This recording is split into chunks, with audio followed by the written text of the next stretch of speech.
Welcome, ladies and gentlemen. What are the things that actually hold us back from seeing clearly and thinking rationally? And I'm going to show you some things and talk about some things that are going to blow your mind, because the things that actually hold us back are not rational per se. Let me tell you what I mean. The human mind is fascinating when you look deep into it. We think rationally, that we arrive at conclusions using our logic and our reasoning, but the fact of the matter is we don't. The fact of the matter is we use our minds to justify whatever our hearts want. So there's always an internal struggle and a war between the mind and the heart. And the fact of the matter is, when the subconscious mind is not realized, when you do not look into yourself and do some self-reflection and analysis, what you end up finding is every time the mind and the heart are at war, the heart usually wins. When the subconscious mind must choose between deeply rooted emotions and logic, emotions always win. And the fact of the matter is, when you don't realize the things that are moving you and controlling you and subliminally making the decisions for you on a subconscious level, always your emotions and your passions end up ruling the day. So if you're with somebody you shouldn't be with, but you really want to be with them, what you'll do is, and you don't realize that that's happening, what you'll do is you'll subconsciously make up reasons that seem absolutely absurd to some people. I mean, that person could possibly even be married, or the wife of the mob or something like that. But you could probably try to justify it yourself. And that is the problem of trying to connect our emotions with our logic without realizing the underpinning subconscious categories that go on inside of us. So what I'm talking about today is the concept of trying to underpin and understand and unpack those things that make us do the things that we do, and to try to see how we can overcome that in an ethical way that helps us become better people. So loyalty and understanding how loyalty works in the mindset, because it prevents us from seeing things clearly when we're very loyal to others, or we have a provincial mindset and a herd instinct that prevents us from seeing things clearly. There are two fundamental factors in success since the beginning of time: the success of groups to belong in their competitiveness with other groups on the basis of loyalty, and the others in the group allow us reasonable chance for success in what we choose to do is the basis of our herd instinct. What that basically means is, when I want to succeed as a carpenter or as a lawyer or as a police officer, I need to be able to be in the in-group of the people who are already successful as lawyers, carpenters, and attorneys, or whatever it is they are. Because if I'm not doing the things they're doing to succeed, then I will not have their support to succeed, and therefore I won't. So it is part of a herd instinct, even at a subliminal, psychological, and animalistic level, to be wanting to belong to other people and let them be part of who we think we are as well. And that is where human nature comes in. We must trust each other, even when trusting each other may actually hurt us. And that's the irony. Human nature finds it easy and natural to believe what others believe and to think foolish what others think foolish. That's why it's very dangerous when people went against the COVID vaccine issue during the time, because they were looked at as conspiracy theorists and extremists when the majority of people were going with it. It could also work the other way around, of course. We end up pulling behind what others think, and the tendency to practice or believe what other people believe is very powerful. And the conditions that make it powerful are subliminal and build up who we are as people. And they actually, being part of a group, being part of an organization, being part of a system, helps us become better people, generally speaking, if those people are actually good. I mean, even if you're part of a good thing like a church or an organization or a humanitarian group, you need to believe what they believe and follow what they follow. Otherwise, you won't be part of them and you can't do the things they want to do. But the same thing applies to the mob. The same thing applies to the mafia. So keep that in mind when we're trying to understand our subconscious categories. being part of a herd instinct is like being sheep. I think that's why the Gospels and Jesus and the prophets call people sheep, because we end up following along what other people follow. We all wish, at least at minimum, to belong to a group. That's why one of the most difficult things in life is to be ostracized and to be excommunicated and be kicked out of a group, because being alone is the ultimate form of human pain. It's part of depression and builds depression. It's part of being betrayed, being left alone. So we all want to belong to something. The higher our status, the better our chances within that group.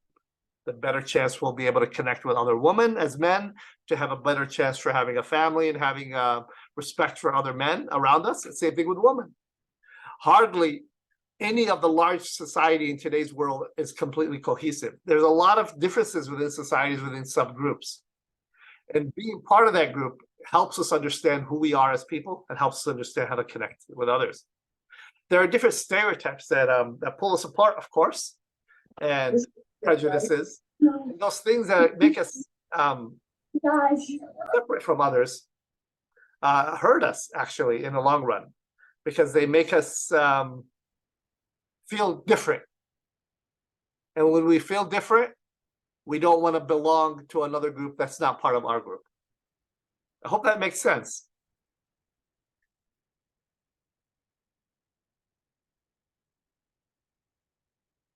So prejudices, stereotypes, scapegoating, etc. These are the things that set us apart from others. Prejudice is thinking ill of others without warrant. Now, there are stereotypes such as white men can't dance or something crazy like that, or Mexican food is always spicy. And those things come from situations in our lives that are actually real, and we see them happen. So stereotypes are built on different normalities that we think is actually true. And sometimes those normalities are true.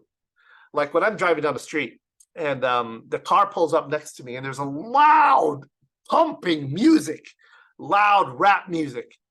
9 times out of 10, I can most likely guess this is a young man between the ages of 18 to 25 who is probably with his friends. And if I turn to the right, 9 times out of 10, I'm going to be right. Now, I could be wrong. It could be an old lady with her friends, right? But more than likely, no. People generally fulfill the stereotype because they want to become part of a group. And stereotypes are prejudicial beliefs, but they're based on a lot of reality that's around us. So what about scapegoating? So scapegoat. What is a scapegoat? So it's interesting. In the Old Testament, the Hebrew Bible, what they used to do is take a goat and place upon it ceremoniously the sins of the people. And then they set that goat free into the desert. That goat symbolizes the sins of the people, the problems of the people. And what they do is they put it upon that beast and they send it off to be to face the wrath that is to come. And what we do is we take that old mentality and now we call it scapegoating. What we do is we put on one person or one group the problems of everything else. For example, in what's happening today in Israel, my family's from the Middle East, and a lot of the Arabs tend to blame the Jews for everything. No matter what it is, we say the tea is bad. It must be the Jews, right? Because they're the scapegoat for everything wrong with the Arabs. Now, here's the problem. The Jewish people and the state of Israel, especially the IDF, the Israeli Defense Force, has done some terrible things in Palestine. So I'm not minimizing that, but I'm just saying that sometimes those people who are different than us or who have oppressed us or have done some things to us can become the scapegoat for all problems. Just as the white man is a problem, some people will say it in the Black community, or the people within the Irish community can blame all the Protestant community for everything. Well, sometimes those groups are to blame for some things, but not to blame for everything. They become the scapegoat for everything. And we need to remember that. That's not fair to individuals within that group, that they're not the ones to blame for everything. This is where homophobia comes in, or Islamophobia, or even anti-Semitism, where we blame individuals for the group's holistic sins or holistic problems. partisan mindsets come in. We blame the Democrats for everything or the Republicans for everything, etc. We need to be careful about that. Now, what about dangerous things like superstitious beliefs? Things that we believe are supernatural or from the demonic realm or demons that influence our mindsets. So we try to avoid black cats, or we wear certain jewelry to protect ourselves from things. But those are things that get in the way of our psychological ability to see logic and see truth. Because sometimes our superstitious beliefs, such as crossing your fingers or knocking on wood or saying God bless you when somebody sneezes, are nothing more than beliefs that if I say this thing or do this thing, I'll be protected by some supernatural force. A lot of it's just wishful thinking nonsense. Where does it come from? It comes from a belief that there are demonic forces. And I am a spiritual guy, guys. I do believe that there's another world out there beyond our world. I think God has put enough evidence in this world to show us that this world alone is not enough to explain itself. But there's a difference between superstitious beliefs and sensible beliefs. That is, sensible beliefs are based on sufficient evidence that justifies a belief and not carefully chosen scraps that put together in different situations. The completely irrationality of superstitious beliefs does not stop brilliant people from having them. I mean, I have people who bury statues of saints in their backyard, or still avoid walking underneath a ladder because they're afraid something may happen. Even atheists don't want to be cursed by a voodoo curse, even though they don't believe in that nonsense, because they think, oh, just in case it may be true. Be careful about that, because I think it does take up a lot of our mindsets and cultural mindsets. Thinking and believing what you think is true may actually affect how you believe about yourself. Look at the little cat in this picture. It believes it's the lion. By believing it's a lion, it may actually be able to achieve more and do more in her life than anything else. But at the same time, just believing you're beautiful doesn't make you beautiful. Believing you're skinny doesn't mean you're not fat. Just because you believe something doesn't make it not true. When the stakes are high, we have a natural tendency to deceive ourselves. Rationalizing and procrastination is very powerful. The police officer pulled me over because I was speeding. No, he just needed to get his quota. Rationalizing is the most common form of self-deception. Rationalizing, ignoring or denying unpleasant evidence in order to feel justified in what we believe we do, is very popular. Recognize when you rationalize. And one of the best ways I found to recognize that is to talk to people who are calm and outside your situation. Rationalizing actually leads to procrastination, because you think, well, there's no point in studying, no point in working hard, no point in asking a girl out, no point in eating healthy because I'm going to get fat, I'm going to die, I'm going to get sick, etc., etc. People do that. And self-deception can affect an entire nation. It can affect an entire group. Another form of that is gaslighting. Gaslighting is when somebody takes the information you tell them, such as you're hurting me, you're abusing me, you're creating an unstable work environment for me, and you turn it around and you blame the person rather than taking responsibility for yourself for the situation you've caused. And that can happen with many people when you're having a disagreement. People generally psychologically jump into gaslighting situations when they feel they're unjustly accused of something and the other person is ignoring their own acts in the process, such as in divorce court. They always blame each other for what's happening. But one of the reasons they're doing that is because one of the parties is not taking responsibility. And when one person takes responsibility, the other person, if they are rational and not narcissistic, will also start taking responsibility. And generally, it starts with the men. Generally, there's always exceptions. Other defense mechanisms: suppression, avoiding thoughts that are stressful by not thinking about them, or thinking non-stressful thoughts. Oh, this is too stressful for me, I don't want to deal with it. That can actually lead to more problems. one of my favorite series of all time was the Game of Thrones. And in there, they had little dragons. And these dragons were feared by everyone in the realm, even though they're small on the size of your hand. Because sooner or later, these dragons are going to grow up to be these magnificent, powerful beasts that can destroy cities. The same thing with the problems within ourselves. If we don't deal with them when they're small, they can grow to the point where they overwhelm everything around us. Other defense mechanisms, denial. Like they say, denial is not just a city or a river in Egypt. Having benign rather than stressful thoughts can lead you to come to a point in your life where you can't even be real with yourself. There are benefits to self-deception. Believing you're beautiful will actually make you maybe start trying to be beautiful. But just because you believe it doesn't make it so. A part of being human is self-deception. And here's the reality. We really get on people who are obsessed with death or diseases or hypochondriacs, we call them. But the reality is, if we really came to terms with the fact that most of us can get affected, die, and suffer horribly before we die, and if we really think about that, we won't be able to function. We'll go into psychosis. But that's the reality. And one of the ways we avoid thinking about that and death is self-deception. Self-deception actually helps us to move on in life, to not think about that. And I think one of the ways you can do that properly is to have a hope, something that gives you meaning in the darkest forms and darkest places of your life.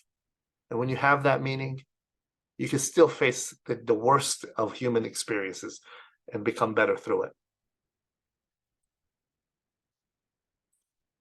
Causes of self-deception or denial, stress, and things of that nature. I'm going to move on. Placebo effects actually affect us. That's why I mentioned that. Expectations, conditioning, verbal cues, learning, all these things can actually affect our minds. And that's why it's called placebo, because it's not real, but nevertheless affects us. If we really believe that life will be better, that I can succeed, that I can get a better job, that I can get a better life, then maybe I can actually get one, because I will start trying to get one. That's why placebo effects or life coaching and others, by telling yourself something different than what you're believing, you can actually change the outcome. Yes, you can. But remember, just because you believe in you believe something doesn't make it so. This guy thinks he's a woman, doesn't make him a woman. Just because I believe I'm one thing doesn't make it so. And it's very unfair, especially for some of the people in the trans community, to suffer some of the pain that they suffer. But it's also unfair for people in the trans community to bring everyone else in the world alongside to their delusion of thinking they're actually a woman when they're not, biologically speaking. So that's a difficult question. But delusion and self-deception is not limited to one person. It can actually affect a whole society. The pool of these kinds of things lead us to pseudoscience and the paranormal. Take, for example, disasters or situations that happen. 9/11, was it George Bush who did it? Was the COVID situation brought about by the government to shut people down? Was JFK killed? Were there aliens? Is there such a thing as Bigfoot? Is the earth actually flat? These kinds of things. They're ridiculous at some level. But at other levels, conspiracy theories turn out to be true in many ways. Take, for example, the Tuscany situation, where multiple young Black men were taken in and given the syphilis virus by the United States Center for Disease Control to test it. You say, no, that's conspiracy. The government would never do that. Well, they did. Bill Clinton, president of the United States, came out on live television and apologized because of that. Sometimes conspiracies turn out to be true. Other times, they're nothing more than just ridiculous theories to try to justify and make sense of the unknown.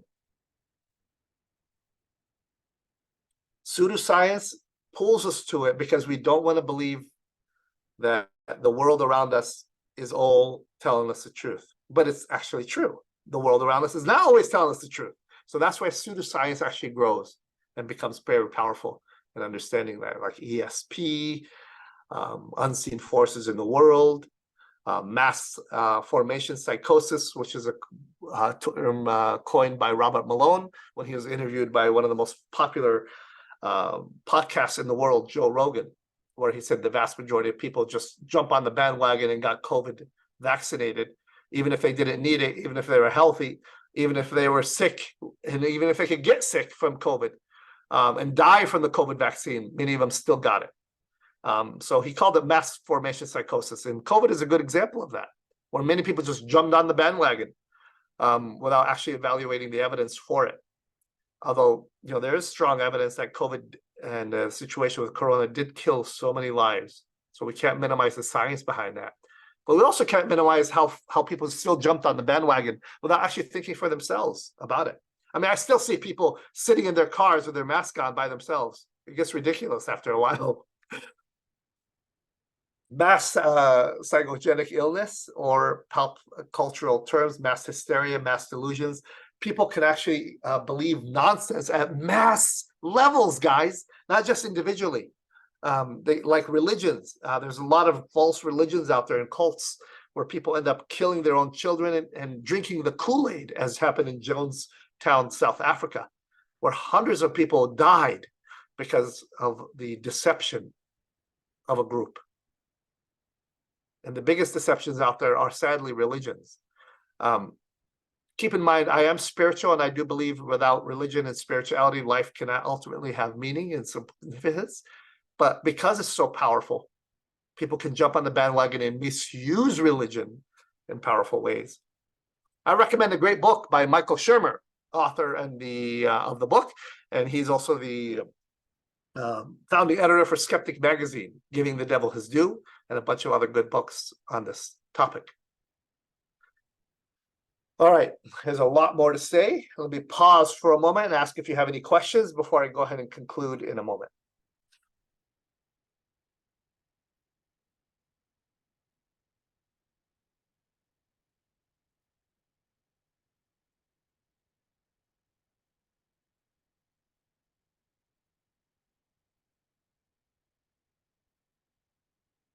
Okay, that's it then. All right, guys, thanks for being with me. I appreciate your time. And if you have any questions regarding anything else that I've covered or anything else for our classes, feel free to email me. Best wishes to you. Goodbye.